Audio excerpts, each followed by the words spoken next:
السلام عليكم ورحمة الله وبركاته. نحمده ونصلي على رسول الكريم. أما بعد،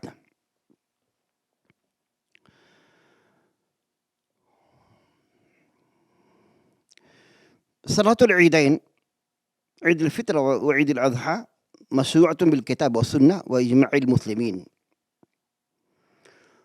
وقد كان المشركون يتخذون أعيادا زمانية ومكانية فأبطلها الإسلام وعوض عنها عيد الفطر وعيد الأضحى، شكرا لله تعالى على أداء هاتين العبادتين العظيمتين، صوم رمضان وحج بیت اللہ الحرام. برادران اسلام، میں نے اس سے پہلے عید کی نماز کے تعلق سے، عیدین کی نماز کے تعلق سے کچھ باتیں کہی تھی. اس کا کچھ حصہ جو ہے باقی رہ گیا ہے. کچھ اہم جو باتیں جو تھیں اس کے آداب کے تعلق سے اور اس کا جو طریقہ ہے نماز پڑھنے کا، اور ہمارے یہاں جو رائج ہے نماز عید یا نماز عیدین پڑھنے کا جو طریقہ، غیروں میں کیا مقلدین جو ہیں ان میں جو رائج ہے، اور جو صحیح احادیث سے اس کا ثبوت ملتا ہے، جو صحیح طریقہ کیا ہے، اس پر ہم آج بحث کریں گے. پہلی چیز یہ ہے، صلاۃ العیدین، عید الفطر اور عید الاضحیٰ کتاب و سنت سے اس کا ثبوت ملتا ہے. مشرکین مکہ بہت سی عیدیں منا رکھی تھیں، زمانی ہو مکانی. وہ ساری عیدین ان کی عیدیں ہیں ان کو باطل قرار دیا ہے. اس کے بدلے میں اسلام نے 2 عید ہمیں دی ہیں، عید الفطر اور عید الاضحیٰ. لا تجوز الزیادہ علی ہذین العیدین، اس 2 عیدوں پر، 2 عیدوں کے علاوہ اور کوئی تیسری عید کا اسلام کے اندر تجاوز کرنا جائز نہیں ہے. ان 2 عیدوں کے علاوہ، عید الفطر اور عید الاضحیٰ کے علاوہ کسی اور تیسری عید کا اضافہ کرنا اسلام میں حرام ہے، جائز نہیں ہے. جیسا کہ فتاوی موجود ہیں، جیسے کل اعیاد، المیلاد، الموالد، ایسے لوگوں نے ایجاد کیا ہے. ابتداء فی الدین ہے، مخالف لسنت رسول اللہ صلی اللہ علیہ وسلم، اور تشبہ بالکفار. سمیت اعیادن او ذکریات او ایامن او اسابیع او عوامن، کل ذالک من لیس من سنن الاسلام بل هو من فعل الجاہلیہ و تقلید الکفریہ. اس دور میں بہت سی بدعتیں رائج ہو چکی ہیں عید کے نام پر، جیسے عید میلاد النبی، ہفتے کی ہے ذکریات، یا ہفتے کی عید یا سال کی عید. اس طریقے سے جو عوام میں رائج ہے، یہ اسلام نہیں ہے بلکہ یہ جاہلیت کا فعل ہے. 2 عید کے علاوہ اگر کوئی تیسری چیز کا اضافہ کرتا ہے تو جاہلیت کا اس کے اندر یہ فعل پایا جاتا ہے، اور کفار کی تقلید کرنا ہے. کفار کی کیا ہے؟ تقلید ہے. کما قال النبی صلی اللہ علیہ وسلم، من تشبہ بقوم فمنہ، من تشبہ بقوم فمنہم، رواہ احمد و ابو داؤد کی حدیث. جس نے کسی قوم کی نقالی تقلید کی، اس کا بھی شمار اسی سے ہو جاتا ہے. تو اسلام میں تیسری عید میلاد النبی ہو یا اور بھی کرسمس ہو یا اور بھی کوئی چیز ہو، یہ سے ہمیں بچنا چاہیے. یہ اسلام میں حرام ہے اور اس کا کہیں وجود نہیں ہے. یہ ہماری جو عید الفطر کہا جاتا ہے اور عید الاضحیٰ، یہ عید جو ہے عاد یعود، ہر سال آتی ہے. یعود بالفرح والسرور، ہر سال جو ہے خوشی اور مسرت کا پیغام لے کر کے برپا ہوتی ہے ہر سال. اور یہ یعود اللہ فی بالاحسان علی عبادہ، اللہ تعالیٰ کا جو ہے احسان جو ہمیشہ آتا ہے ہر سال بندوں پر، علی اثر آدائہم لطاعت بالصیام والحج، روزے اور حج کی تقبیل کے بعد، اس کی ادائیگی کے بعد جو ہمیں 2 عید مناتے ہیں، یہی ہمارے لیے ایک اللہ کا بہت بڑا ہم پر احسان ہے اور اللہ کی بہت بڑی نعمت ہے کہ سال میں 2 عیدیں ہم مناتے ہیں، اور اس اللہ کے شکرانے میں، اللہ کے شکریے میں اور دو فرائض کی ادائیگی کے بعد اللہ نے ہمیں توفیق دی ہے، اس کا ثبوت ملتا ہے۔ اتنی بڑی اس کی اہمیت ہے کہ اللہ کے نبی کریم صلی اللہ علیہ وسلم نے حکم دیا ہے، قد امر النبی صلی اللہ علیہ وسلم حتی نساء عورتوں کو بھی حکم دیا ہے۔ قالت ام عطیہ رضی اللہ عنہا كنا نؤمر ان نخرج یوم العید حتی تخرج البکرہ من خدرها والحیض فیکبرون بتکبیرہم فیکن خلف الناس فیکبرن بتکبیرہم ویدعون بدعائہم یرجون برکت ذالک اليوم و طہرتہ۔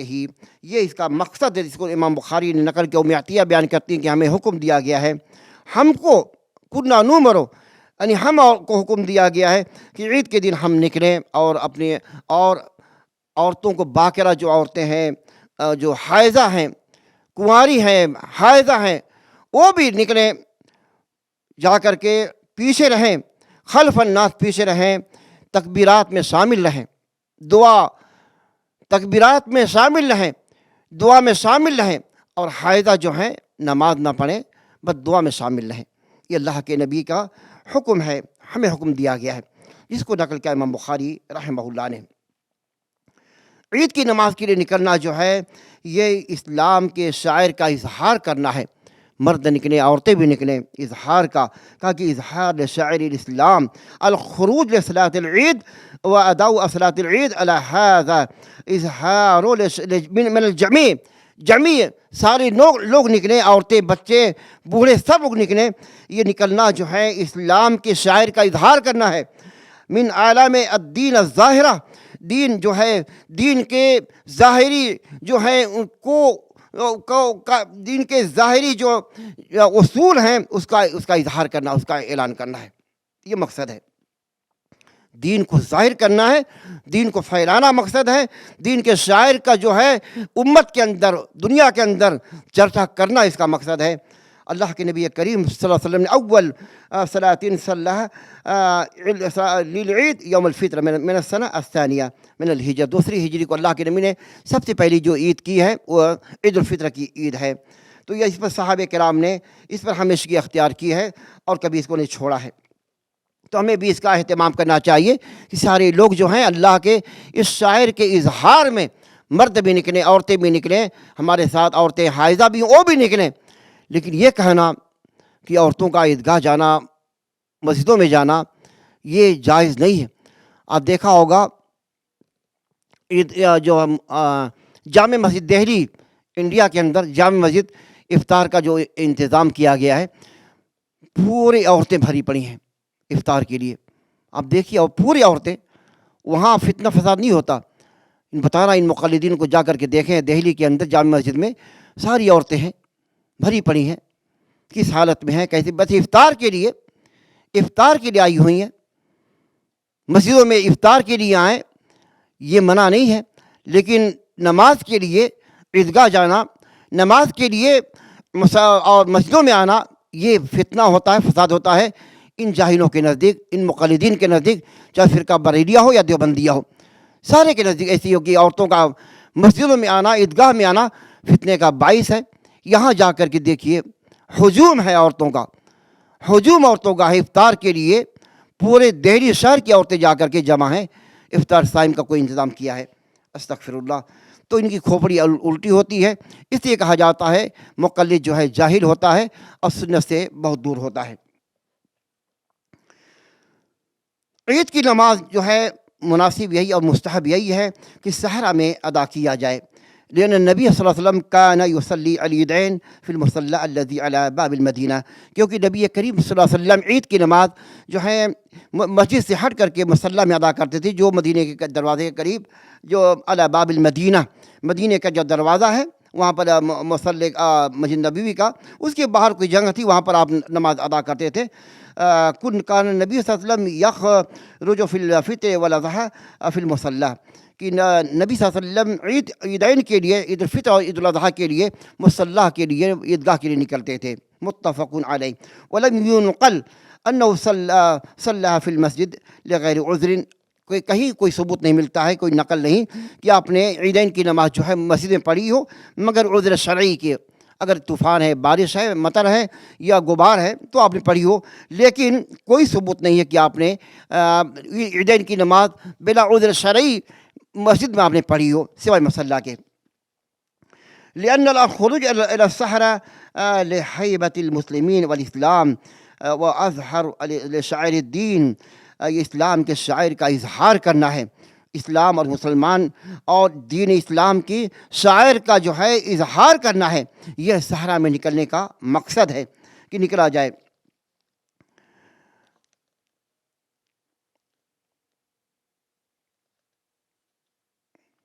الحمدللہ اس کا ہم اہتمام کریں گے کہ مسجد میں نہ پڑھ کر کے مصلی جا کر کے نماز پڑھنے کا اہتمام کریں.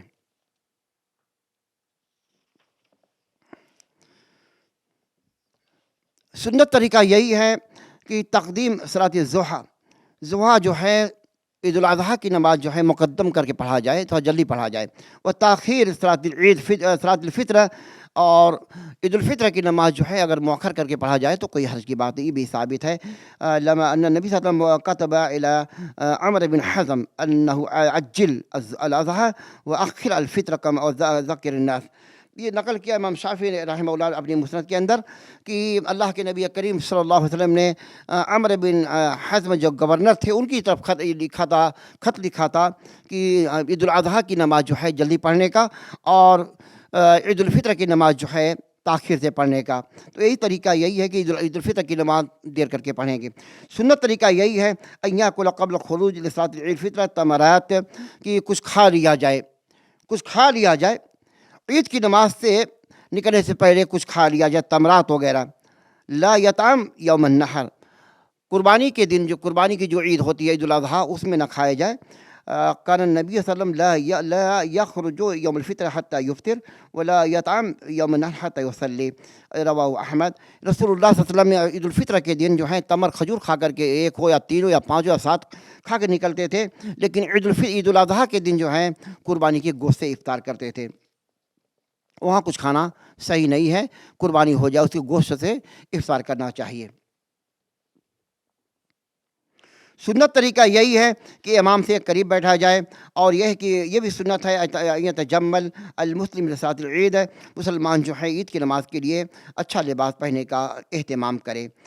کانت للنبی صلی اللہ علیہ وسلم حلہ فی العیدین یوم الجمعہ، اللہ کے نبی کریم صلی اللہ علیہ وسلم کے ساتھ پاس حلہ ایک چادر تھی جس کو آپ عیدین کے لیے استعمال کرتے تھے، عیدین کی نماز میں عیدین کے لیے اور جمعہ کے دن خاص کر کے استعمال کرتے تھے.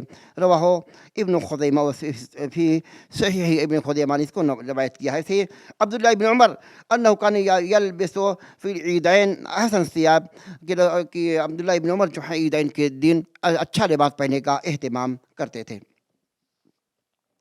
صلاۃ العیدین 2 رکعت نماز ہے، 2 رکعت جو ہے نماز ہے. لقول ابن عمر کان نبی صلی اللہ علیہ وسلم ابو بکر و عمر و عثمان یصلون العیدین قبل خطبہ، کہ اللہ کے نبی کریم صلی اللہ علیہ وسلم ابو بکر صدیق عمر و عثمان 2 رکعت خطبے سے پہلے 2 رکعت نماز پڑھتے تھے. متفق علیہ.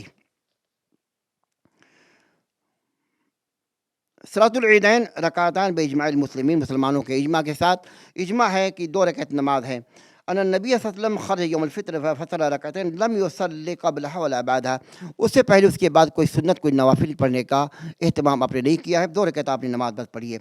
صلاۃ الفطر والاضحیٰ رکعتان تمام علی لسان نبیکم صلی اللہ علیہ وسلم وقد خاب من افترا، 2 رکعت نماز ہے، اس سے پہلے اس کے بعد کوئی نماز نہیں.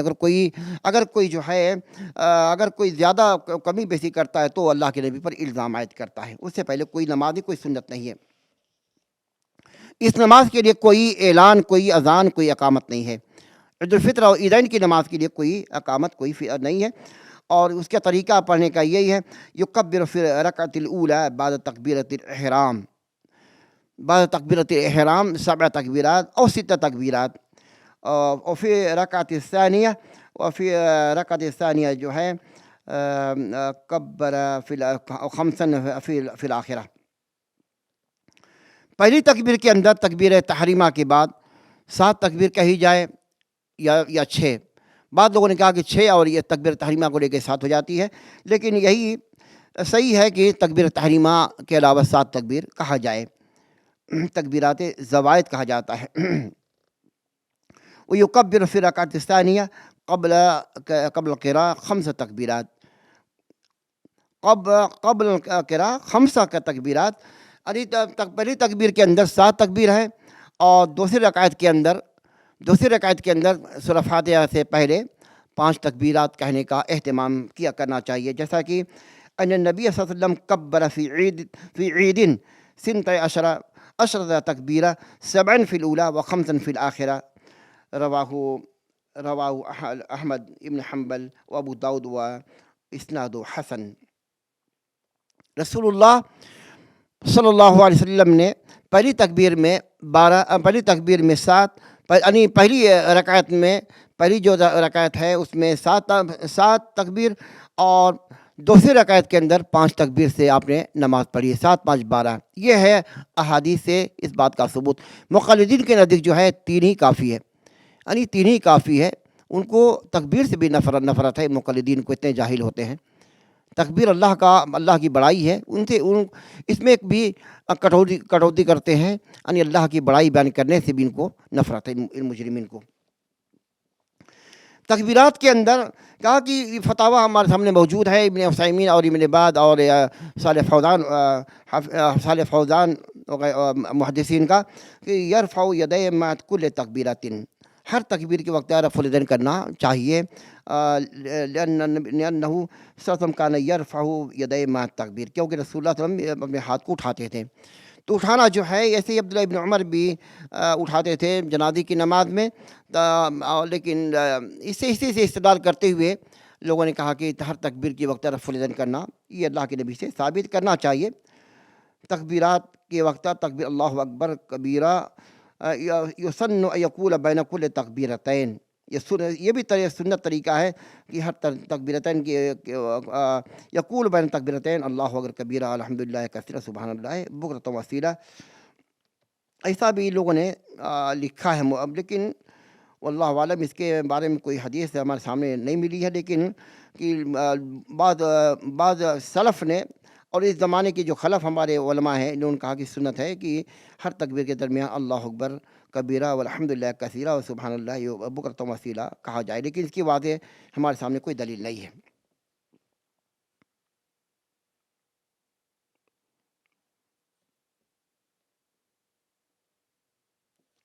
صلاۃ العید رکعتان ہے، اور اس میں یجہر الامام بالقراء، اس میں امام جو ہے بلند آواز سے قرات کرے گا۔ عبداللہ ابن عمر کان النبی صلی اللہ علیہ وسلم یجہر بالقراء فی العیدین والاستسقاء، رواہ الدارقطنی واجمع العلماء علی ذالک، کہ نبی کریم صلی اللہ علیہ وسلم بلند آواز سے یعنی بلند آواز سے قرات کر کے نماز پڑھاتے تھے، عیدین کی اور استسقاء کی نماز، تو بلند آواز سے ہی پڑھنا چاہیے، سری نماز سے نہیں۔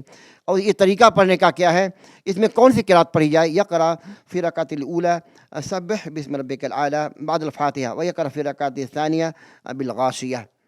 بالغاشیہ حل اتاک حدیث الغاشیہ، رواہ الامام احمد بن حنبل، یہ حدیث صحیح ہے، اسے ہی پڑھنا چاہیے۔ اور پھر اور یہ بھی پڑھا جا سکتا ہے قاف القرآن المجید پہلی رکعت کے اندر سورہ فاتحہ کے بعد، اور ایسی ہی دوسری رکعت میں اقتربت الساعہ وانشق القمر جو ہے اس کو بھی پڑھا جا سکتا ہے، ایسا کہ نقل کیا ہے امام مسلم رحمہ اللہ نے۔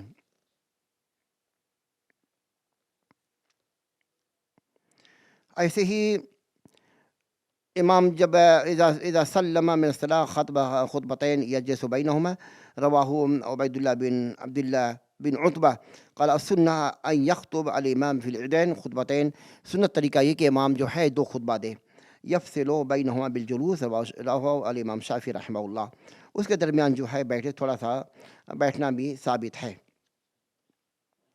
یہ مختصر جو ہمارے سامنے جو تھا یہ اس کے تعلق سے کچھ اور باتیں، کہ سنت طریقہ سنت طریقہ کیا نکلنے کے تعلق سے سنت طریقہ کیا ہے، عیدگاہ ہم جائیں تو کیسے جائیں، اس کے بارے میں کچھ ہم بحث کریں گے۔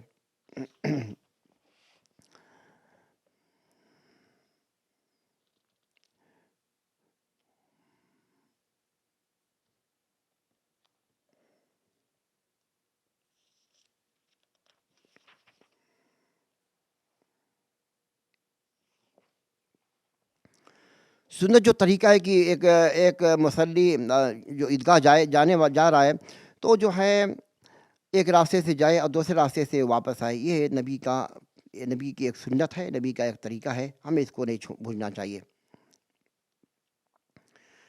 ایسی اذا رجع الى منزله فلا باس ان يصلي فيه لما رواه احمد بن حنبل وان النبي صلى الله عليه وسلم كان اذا رجع الى منزله من العید صلى رکعتين، رواہ ابن ماجہ رحمہ اللہ۔ یہ بھی ایک سنت طریقہ یہ بھی ہے کہ آدمی جو ہے عیدگاہ سے نماز پڑھ کر کے آئے تو اپنے گھر میں جا کر کے 2 رکعت نماز پڑھے۔ یہ اللہ کے نبی سے یہ بھی ثابت ہے، اللہ کے نبی سے یہ بھی ثابت ہے، اس کا بھی ہمیں اہتمام کرنا چاہیے۔ اللہ تبارک و تعالی ہمیں توفیق دے کہ ہم عید الفطر کی نماز نبی کے طریقے کے مطابق پڑھیں، جیسا کہ اللہ کے نبی نے ہمیں سکھایا ہے۔ نبی کے طریقے کے مطابق ہم پڑھیں اور تکبیرات کا اہتمام کرتے ہوئے عیدگاہ جائیں اور تکبیرات عیدگاہ میں جاری رکھیں۔ جب امام خطبہ ختم کر دے، نماز ہو جائے تو تکبیرات کا سلسلہ ختم ہو جاتا ہے عید کے دن۔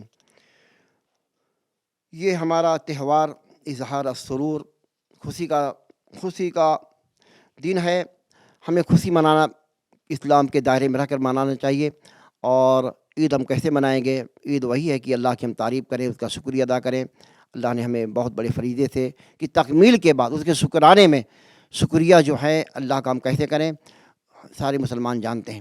شکریہ جو ہے ناچ گانے سے نہیں ہوتا، اللہ کا شکریہ ادا کریں گے تو اللہ ہمیں اور دے گا۔ اللہ کا شکریہ ادا کریں کہ اللہ نے ہمیں توفیق دی کہ ہم نے روزہ رکھا اور روزہ رکھ کر کے ہم نے عید کی نماز کی ادائیگی ہم نے پوری کی۔